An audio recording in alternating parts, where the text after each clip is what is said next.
Hi guys, welcome back to our channel. In this video, we are going to discuss the Lewis structure of boric acid.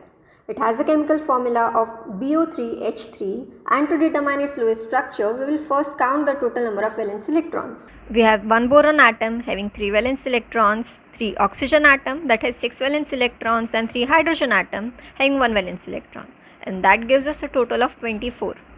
Let us see the arrangement of atoms. For that, we will place boron in the center and arrange oxygen atoms around it.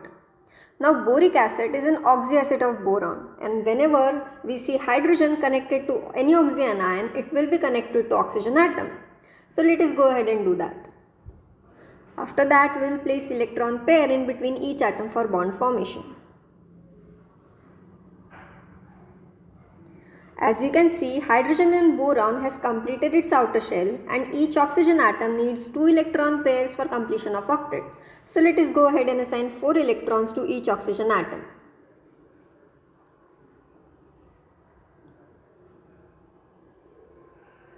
Thus, in this structure, every atom has complete outer shell and 0 formal charge. So this is the final Lewis structure of boric acid, and for more such videos, make sure to subscribe our channel, and thank you for watching.